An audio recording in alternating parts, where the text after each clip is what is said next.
Hello everyone, कैसे हो आप लोग। तो आज हम समाज सुधार आंदोलन को पढ़ेंगे। इसी को ही भारतीय पुनर्जागरण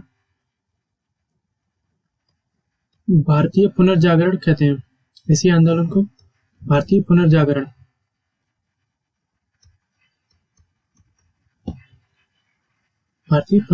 कहते हैं। तो इसकी ये जो आंदोलन हुआ था, इसकी पृष्ठभूमि क्या थी।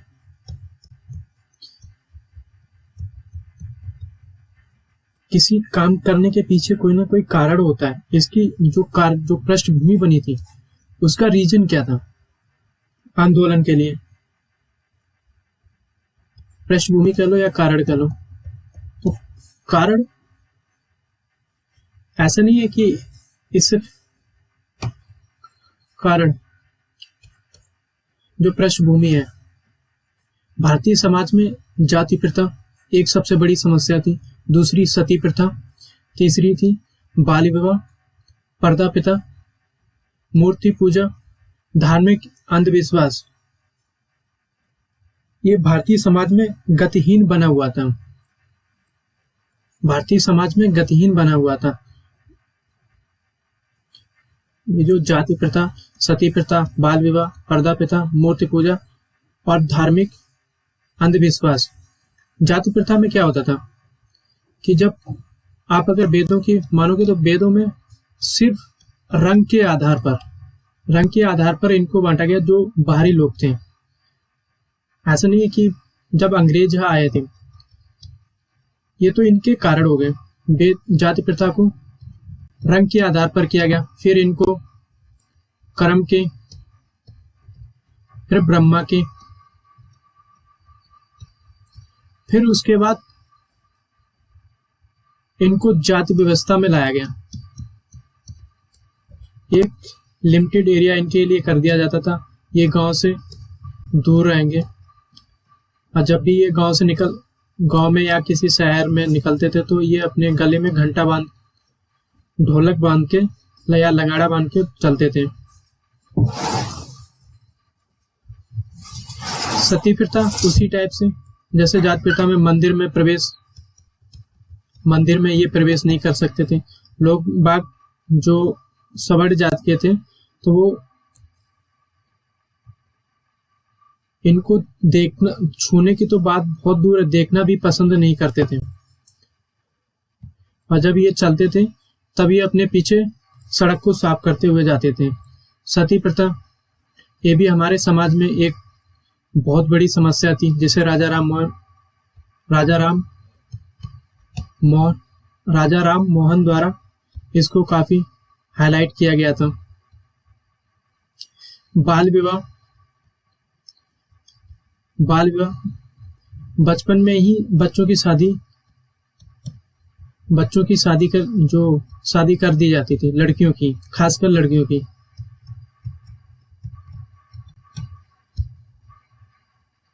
मूर्ति पूजा, आप मूर्ति पूजा को ले लो। वेदों को अगर आप पढ़ोगे तो वेदों में किसी प्रकार की मूर्ति पूजा की बात नहीं कही गई है, बट जैसे जैसे समय बीतता गया, वैसे धीरे धीरे भगवान की मूर्ति बनाकर उसकी पूजा करने लगे थे। जैसे महाराष्ट्र में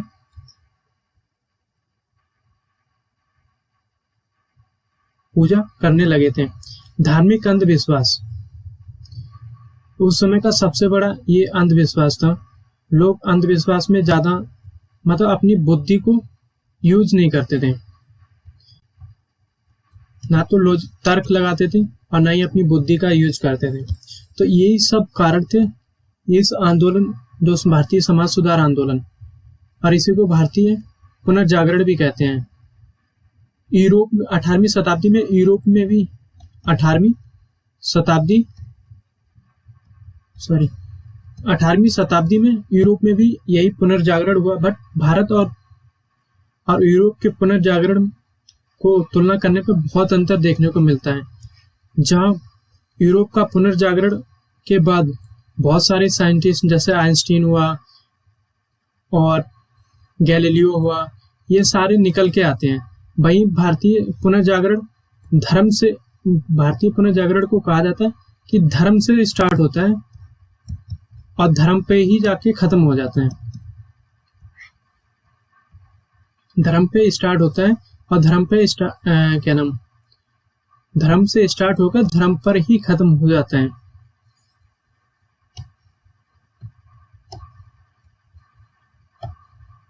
तो इस सुधार आंदोलन का ब्रिटिश पर प्रभाव, मतलब ब्रिटिश शासन आने से जो 72 लोगों ने एक कंपनी बनाई थी, जैसे ब्रिटिश कंपनी जो है,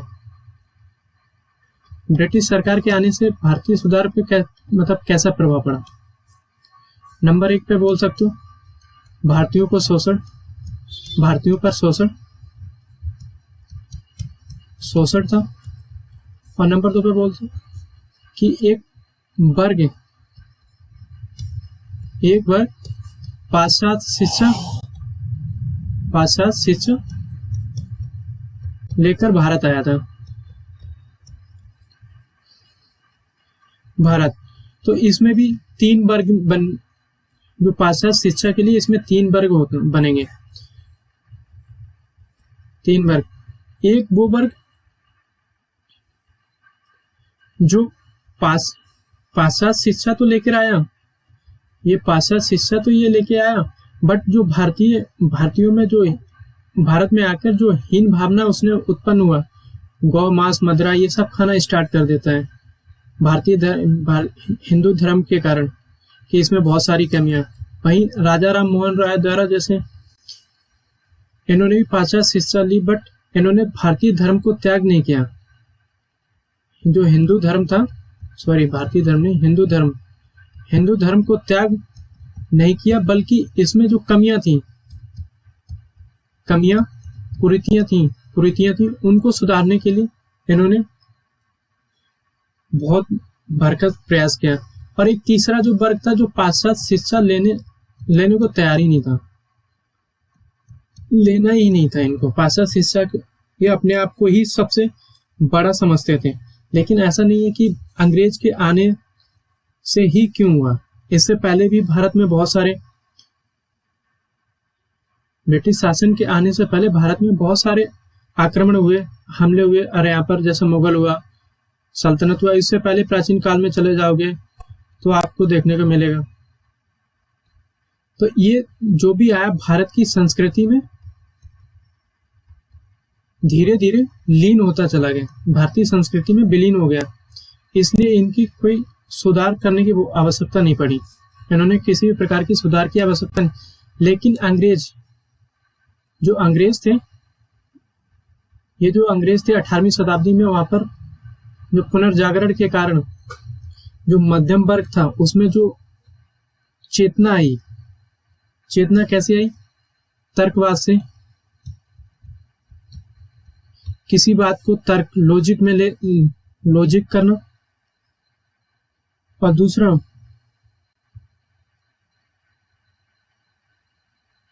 वैज्ञानिक,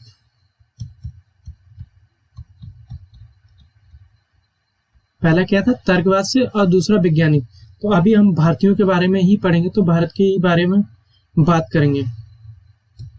जैसे इसके जो कमियां थी, इन्हीं कमियों को उजागर करने के लिए जो राजा राम मोहन राय द्वारा सती प्रथा का और ईश्वर चंद्र विद्यासागर का विधवा पुनर्विवाह, जो कुरीतियां थी, इनको सबको इन्होंने इन्होंने वेदों के माध्यम से इनको प्रमाणित करने की कोशिश की।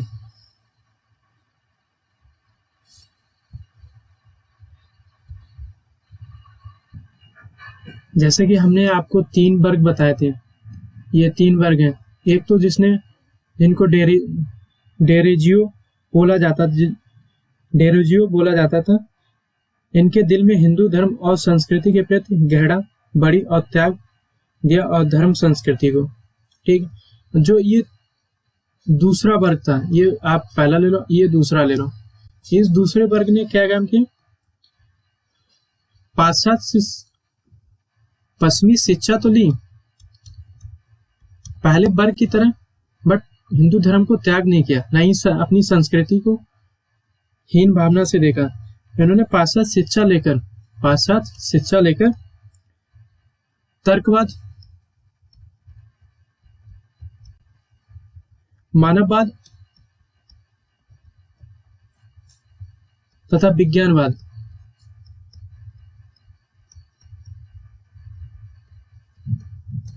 इन्होंने इस पर काम किया, जो भारतीय समाज में जो कमियां थी, इन्होंने उसको लॉजिक, जो कमियां थी उन, जो अंधविश्वास था, जो परंपरागत रीति रिवाज थे, उनको तर्कवाद से, जो आप अपना रहे हो, जो माध्यम अपना रहे हो, जैसे पूजा करने जा रहे हो तो मूर्ति पूजा है, तो जैसे मंदिर के बाहर कोई खड़ा व्यक्ति अगर परेशान है, आप उसकी बात ना सुनकर और मंदिर में जाके उसकी पूजा, मतलब भगवान की पूजा करते हो, तो ये कोई लॉजिक नहीं होता है।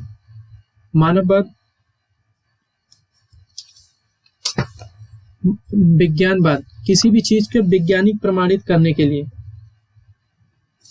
किसी भी चीज को वैज्ञानिक प्रमाणित करने के लिए, जैसे जो बाल विवाह होता था,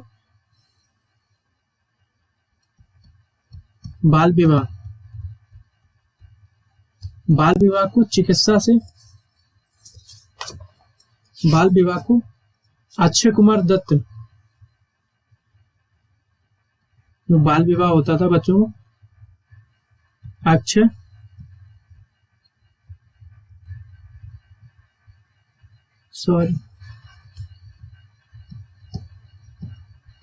अक्षय कुमार दत्त ने चिकित्सा के माध्यम से समझाया कि बच्चों की शादी कितनी एज में करनी चाहिए, कब करनी चाहिए, क्योंकि बचपन में शादी होने पर उसका मानसिक विकास और शारीरिक विकास नहीं हो पाता है। तो उन्होंने इस टाइप से विज्ञानवाद को समझाने की कोशिश की। वही मानवतावाद आचरण से ये है, जैसे आप किसी के अधिकार छीन लो, क्या छीन लो, उसके अधिकार छीने जाए, या गलत आचरण अपनाया जाए, या समाज के कमजोर किया जाए, मतलब किसी एक वर्ग को लेकर उसको कमजोर किया जाए, जैसे स्त्री को, ये कोई मानवतावाद नहीं है। अगर ये सभी कमी आप देख रहे हो दूर खड़े होके, जैसे किसी का अधिकार छीना जा रहा है, किसी का बेइज्जती की जा रही है और गलत ढंग से किसी को बहिष्कृत किया जा रहा, अगर ये आप देख रहे हो इन चीजों को, तो आप मानव नहीं हो, मतलब आप में सोचने समझने की क्षमता नहीं है, सोचने समझने की क्षमता नहीं है। इसकी विशेषताएं थी, सुधार आंदोलन की विशेषताएं क्या थी? तर्कवाद का मतलब ये होता है कि आपको कोई बात अगर बोली जा रही तो उसको आप आंख बंद करके बात मत मानो, बट उस पर एक बार सोचो जरूर कि ये सही है या गलत कह रहा। पता चले किसी का मर्डर करने के बोल दिया, मर्डर करने के बाद आप सोच रहे हो कि यार ये तो गलत बात थी। और दूसरा बुद्धि, ये भी तर्कवाद का ही दूसरा है, मतलब जब बुद्धि होगी तभी आप तर्क की बात करोगे। धार्मिक सार्वभौमिकता से ये है कि समाज में सभी लोग बराबर हैं। ऐसा नहीं है कि ये सबड़ है तो इसको धनाढ़ है, या फिर सबड़ है तो इसको ज्यादा सूरज की रोशनी मिलेगी, और ये निम्न जाति का है तो इसको कम सन रोशनी मिलेगी। ऐसा नहीं होना चाहिए। जो सन होता है वो सबको समान रोशनी देता है, जो सन होता है वो सबको समान रोशनी देता है। धर्मनिरपेक्षतावाद को से क्या मतलब निकलेगा? धर्मनिरपेक्षता से, धर्मनिरपेक्षता मतलब अपने धर्म की श्रेष्ठता के लिए ऐसा मत करो किसी दूसरे धर्म की तौहीन, किसी दूसरे धर्म के, जैसे आजकल में चल रहा है प्रेजेंट टाइम में, अब नाम नहीं लूंगा, आप समझ जाओ जो चल रहा है हिंदू धर्म में। और काफी अभी कंट्रोवर्सी हुई थी हरिद्वार में, जो स्टेटमेंट दिया गया था दूसरे धर्म के खिलाफ। धर्म से निरपेक्ष होकर सोचना चाहिए ऐसा, मगर मान लो अगर आपके धर्म में सही है, मान लो अगर आपके धर्म में कोई बात सही है तो या गलत है, तो गलत को कैसे दूर किया जाए, और अगर दूसरे धर्म में अगर कोई बात सही है तो अपने धर्म में उसको कैसे शामिल किया जाए। अगर कोई बात अच्छी है, उसका उपयोग होता है, तो उसको कैसे आप यूज कर सकते हो। तो यही मानवतावाद में तर्कवाद, बुद्धिवाद पर आधारित था। तर्कवाद एवं बुद्धिवाद पर आधारित था। इसमें धार्मिक सार्वभौमिकता मैंने आपको समझा दिया। जो सन होता है एग्जाम्पल, वो रोशनी सबके लिए बराबर देता है। और मानवतावाद बिना सोचे समझे, अगर किसी गलत कार्य को होते हुए आप देख रहे हो तो मानववाद नहीं, उसमें कैटेगरी में नहीं आते हो। तो इसी प्रकार के आगे चलते हैं। यह केवल शिक्षित मध्यम शिक्षित वर्ग यह केवल शहरी शिक्षित वर्ग तक पहुंच पाया और जन साधारण तक इसका प्रचार नहीं हो सका। शहरी शिक्षा का मतलब क्या है इसका? हाँ, ये बात सही है कि जो मध्यम वर्ग था, मध्यम वर्ग वो मैक्सिमम शहरों में रहते हैं। सॉरी, ये लाइन गलत बोल दिया मैंने। नहीं, ये लाइन नहीं आएगी, गलत बोलते हैं। जो शहरी शिक्षित वर्ग के गांव में, जो शिक्षित वर्ग, जो मध्यम वर्ग था, आप दुनिया की क्या लिख रहा हूँ, मध्यम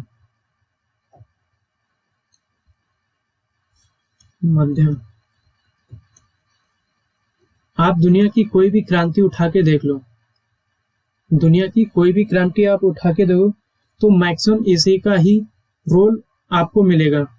जो उच्च वर्ग होता है उसे दुनिया से कोई मतलब ही नहीं होता है, और जो निम्न वर्ग होता है वो अपनी रोजमर्रा की, निम्न वर्ग जो होता है वो अपनी रोजमर्रा की जिंदगी की आवश्यकताओं की ही पूर्ति कर पाते हैं। और ये जो मध्यम वर्ग होता है ये किसी भी आंदोलन करने के लिए थोड़ा टिक लेता है। मतलब जैसे किसान आंदोलन ले लो, पंजाब के किसान थोड़ा पैसे वाले, और हरियाणा और पश्चिम यूपी के आप ले सकते हो, मतलब सालों तक ये बैठे रहे। तो इसी टाइप से ये मध्यम वर्ग होता है, ये किसी आंदोलन में अपना भागीदारी दे पाते हैं। और यही बदलाव के बारे में मैक्सिमम चीजों को दिखाया जाता है, बदलाव के बारे में महसूस करते हैं। और इसका जो गांव में रहने वाला, वो तो अपनी रोजमर्रा की जिंदगी नहीं पूरी कर पा रहा था, तो मानव हितों की सर्वोच्च प्राथमिकता दी गई तथा धार्मिक कर्मकांडों, इसमें कहाँ गया क्या मेरा, मानव हितों से क्या संबंध है? ऐसा नहीं है कि इसमें मानवीय हितों को क्यों इतना ज्यादा बढ़ावा दिया गया। इसके पीछे रीजन था कि जैसे किसी भी क्रांति करने के लिए किसके लिए किया जाता है? मानव के लिए ही तो किया जाता है। और जो क्रांति होती है वो मानव के हितों के लिए ही किया जाता है। ऐसा कोई भी परिवर्तन भी तभी उपयोगी है। ये जो मानव हित है ना, इसके के लिए ही किया जाते हैं।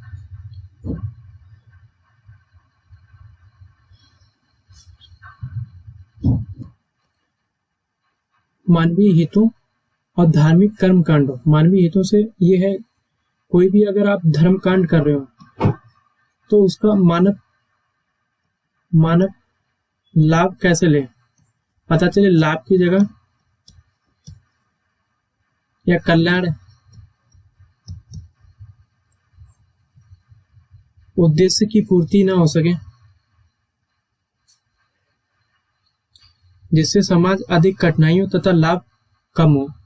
जो लाभ तो कम हो जाए बट उसकी जो कठिनाइयां वो क्या हो जाए, बढ़ जाए। तो इसी को ही मानव हितों को अंधविश्वास तो वही है जो जैसे पूजा पाठ, सती प्रथा, जैसे अंधविश्वास सती प्रथा था, और पर्दा प्रथा, सती प्रथा, पर्दा प्रथा,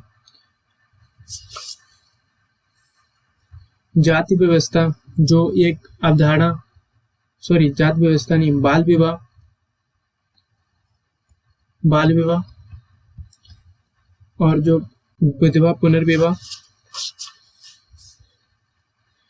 यही सब धार्मिक कर्म कांड है। मतलब पूजा पाठ करना। अब स्त्रियों को लेके, स्त्रियों के सुधार पर बल देने के लिए स्त्री केंद्रित विचारों को समाज सुधार ने सामाजिक चेतना की आवश्यकता माना। सबसे दयनीय स्थिति किसकी थी?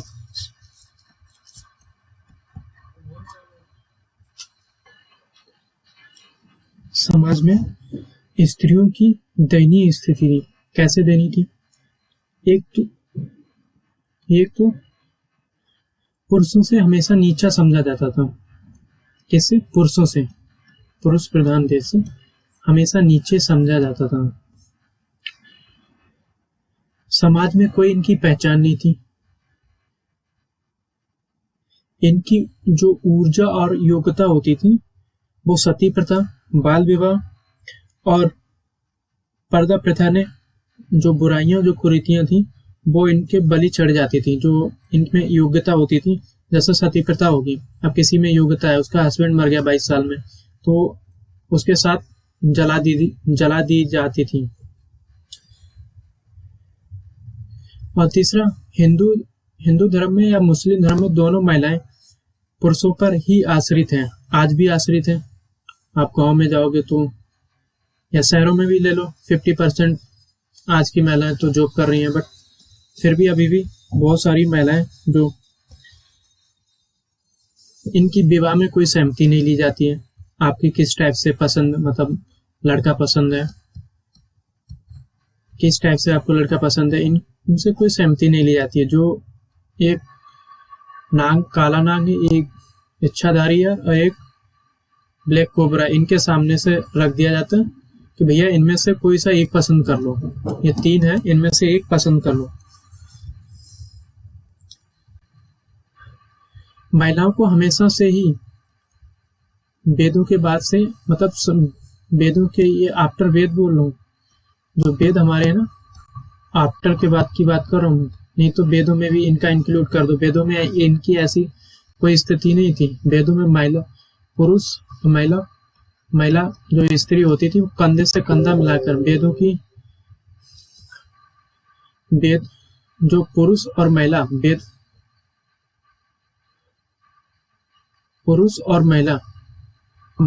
जो वेदों में महिला ने इनका बराबर हवन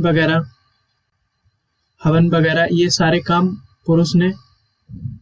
महिला ने हवन में साथ लेना, युद्ध में साथ लड़ाई लड़ना। जैसे जब भारत में अलबरूनी आता है तो बोलता है कि 10% जो भारत में केवल 10% लोग युद्ध करते हैं, बाद बाकी तो ये जो 10% ही लोग युद्ध करते हैं, जिसे क्षत्रिय बोलते थे, बाद बाकी तो युद्ध का नजारा देखते थे। कौन हार रहा है, कौन जीत रहा है, कौन भाग रहा है, कौन मर रहा है। अब अगला पॉइंट स्लाइड ही खोल लेते हैं। स्त्री को लेके, स्त्री हमारा पॉइंट हेडिंग रहेगी। जो एक तो ये महत्वपूर्ण निर्णय होते हैं तो निर्णय नहीं ले पाती हैं।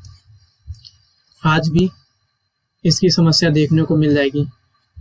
जैसे शादी हुआ, अभी मैंने बोला था शादी के बारे में, या कॉलेज पढ़ने जाना है, या जॉब करनी। आज भी जो लड़कियां होती हैं उनके लिए टीचर या फिर छोटी मोटी जॉब के लिए ही प्रोत्साहित किया जाता है कि आपके लिए सिर्फ यही जॉब बनी है। गांधी ये इनका प्रयोग, इनमें ये कुरीतियां भारत में व्याप्त थीं। ये जो कुरीतियां थीं, शादी वाला पर्दा प्रथा करना और इसी प्रकार के अछूत। दूसरा सबसे बड़ी समस्या थी अछूत की अवधारणा, दलित वर्ग के साथ भेदभाव और जाति कठोरता। जाति कठोरता, जो जाति कठोरता से संदर्भ है कि जो गांव में लोग रहते हैं, पहले भारतीय गांव में कैसे थे, आत्मनिर्भर थे, मतलब किसी दूसरे पे निर्भर नहीं होते थे। वो अपना पूरा जो गांव होता था इसी में अपना आसपास के गांव मिलके अपना जो विनिमय, ये तो यहाँ पर आप देखोगे लिमिटेड, यहाँ पर आपको इस चीज की समस्या मिल जाएगी। किसकी समस्या? जो आत्मनिर्भर गांव होने के कारण अत्यंत सुदृढ़ गांव के सबड़ घाट पर बैठते थे। जैसे आज भी अगर आप गांव में जाओगे तो सबड़ के यहाँ पर, नाम नहीं लूंगा बट आप समझते हो, सबड़ के यहाँ कोई अगर निम्न जात का जाता है तो अगर खाट पे बैठा होगा तो आज भी वो जमीन पे ही बैठता है। बहुत सारे गांव ऐसे मिल जाएंगे आपको। मंदिर में प्रवेश नहीं, मंदिर में प्रवेश नहीं। छुआछूत की अवधारणा, इसको ले लो। जो छुआछूत की अवधारणा है, जो उच्च जाति के होते थे, जैसे मैंने पहले अभी जब इससे पुरानी वाली अभी इसी वीडियो में पुरानी वाली स्लाइड में समझाया था कि जो इनको एक तो गांव से, ये जो गांव होता था तो इनको इस तरफ बसाया जाता था। इनके खान पान के तरीके अलग होते थे। जब ये अगर शहर की तरफ जाते थे तो गले में डाल के अपना मतलब बजाते हुए जाते थे कि जिससे हमारे आप हट जाओ, आप अछूत हो जाओगे। इनको गाय भैंस गोबर को सबको छू लेते थे, बट इनकी तरफ देखना भी ये लोग पसंद नहीं करते थे। इनके शिक्षा का अधिकार खत्म हो गया। शिक्षा देने के लिए, जैसे ये बोला जाता है कि अगर कोई निम्न जाति का अगर वो वेद सुन लेता था पुराण, तो उसके कानों में खोलता हुआ अब डर समझ जाओ डाल दिया जाता था। जो दलित वर्ग होते थे, इनके कौन सा व्यवसाय करेंगे, कौन सा व्यवसाय करेंगे, इनकी जाति से निर्धारण होता था। ये जो जात होती थी ना, इससे ही ये निर्धारण होता था कौन सा व्यवसाय करेंगे। इसका ही एक नाम है, इससे ही निर्धारण होता था। और उसकी सामाजिक स्थिति भी जात से निर्धारण होती थी। अगर कोई निम्न जात में पैदा हुआ है तो उसको इसलिए निम्न जात में पैदा हुआ है कि बोला जाता था कि वो उसने पुराने कर्मकांड अच्छे नहीं किए हैं। ठीक है, जाति व्यवस्था। और किसने वैवाहिक संबंध स्थापित करना चाहिए, मतलब वो हिस्ट्री का दूसरा चैप्टर है, बट उसमें बताएंगे कैसे। जो विवाह होता था 10 टाइप से होता है विवाह। पूर्व के जन्म के, वो मैंने बता ही दिया आपको, पूर्व के जन्म से ही उसकी जाति कि इसके भगवान ने जो दंड दिया है तो इसलिए इसे निम्न जाति में भेजा गया है। इसका काम है सिर्फ सेवा का काम करना। ये लोग सेवा तो करवाते थे बट इनको छूते नहीं थे, हीन भावना से देखते थे। पंडित जी जाते थे, इनके यहाँ सारे कर्म कांड होते थे। शादी ब्याह में पंडित जी आते थे, सब कुछ होता था, बट ये लोग पंडित जी, क्या ही बोलो पंडित जी के बारे में। मंदिर में प्रवेश नहीं था। समाज में अस्पृश्यता, छुआछूत की भावना, यहीं से ये इसकी जो अवधारणा आई यहीं से निकलती है। गांव से दूर, जैसा मैंने बताया, ये गांव से दूर बसाया जाता था। तो बहुत सारी आज भी, जैसे हमारे भारतीय संविधान में इनको लेकर 18 जो छुआछूत की अवधारणा, आर्टिकल 18 में अस्पृश्यता का जो मौलिक अधिकार दिया गया। आज के समय में इनको बहुत सारे अधिकार दिए जाते हैं, रिजर्वेशन दिए गए हैं, बट आज भी समाज में इन सारी बहुत सारी कुरीतियां हैं। जैसे स्त्री के प्रति गलत हीन भावना, जो सांसद और मंत्री लोग होते हैं जिनके बारे में वो छोटे कपड़ों को लेकर हमेशा कमेंट करते रहते हैं। वहीं पर क्वेश्चन बन जाता है, अगर जो बड़े स्त्री है वो छोटे कपड़े पहनती है इसलिए उसके साथ गलत व्यवहार होता है, तो छोटी बच्ची के साथ क्यों ऐसा होता है। बहुत सारे हमारे समाज में अभी भी बहुत कुरीतियां बाकी हैं। जैसे 3 तलाक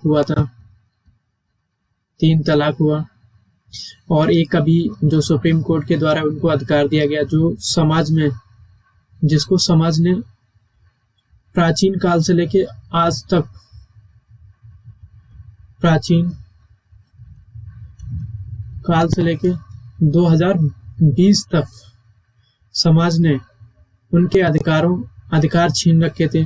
तो अब जाकर जिन्हें ट्रांसजेंडर कहते हैं, जिनको पुरुष जैसा शरीर तो दिया होता है बट पुरुष जैसे कुछ कार्य नहीं होते हैं, उनके कार्य थोड़े डिफरेंट होते हैं। तो इनके लिए बोला गया है कोर्ट द्वारा कि इनको भी वो अधिकार दिया, शिक्षा दी जाए जिससे देश प्रगति कर सके, ये भी अपना भागीदारी निभा सके। जैसे एक और कुरीति थी विधवा पुनर्विवाह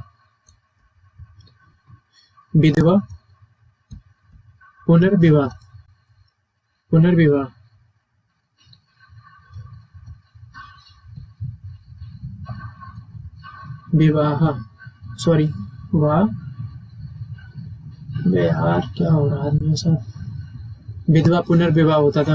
मान लो कोई अगर सती प्रथा से अगर कोई बच भी गया, अगर सती प्रथा अगर किसी महिला के साथ नहीं हुआ किसी कारण से, या कोई बच भी गया, तो उसकी शादी नहीं होती थी अगर उसका पति मर जाता था। तो इसको लेकर ईश्वर चंद विद्यासागर ने एक अपना प्रमुख मुद्दा बनाया और इसको सिद्ध करने के लिए बोला गया कि वेदों में इस बात के प्रमाण मिलते हैं कि एक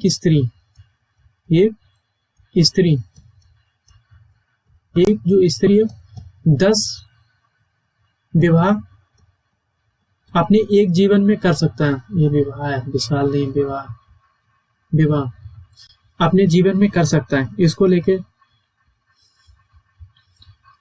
10 विवाह अपने जीवन में कर सकती है।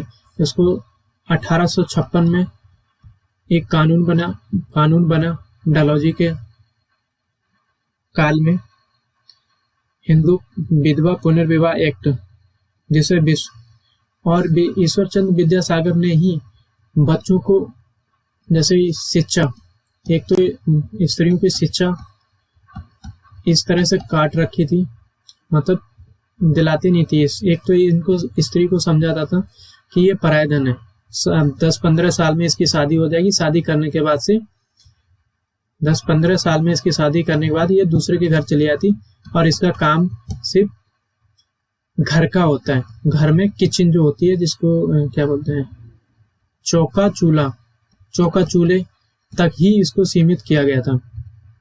बट आज ऐसा नहीं है, आज की महिलाएं बहुत अच्छा भी काम कर रही हैं।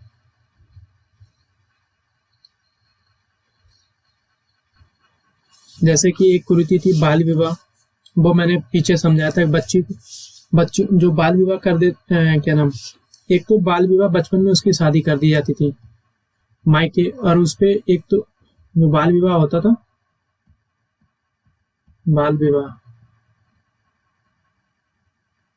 बच्चे की बचपन में ही शादी, लगभग 10 से 15 साल में शादी कर दी जाती थी। वो अपने ससुराल चली जाती है। ससुराल जाने के बाद वहां पर बहुत सारी प्रॉब्लम को फेस करना पड़ता है। उसे कम उम्र में प्रेग्नेंस होना पड़ता है और उसका जो मानसिक तनाव होता है वो विकसित नहीं हो पाता। वो एक लिमिटेड एरिया में ही इतने ही रह पाता है। जो उसकी शारीरिक स्थिति बहुत ज्यादा। एक थी शिशु हत्या। शिशु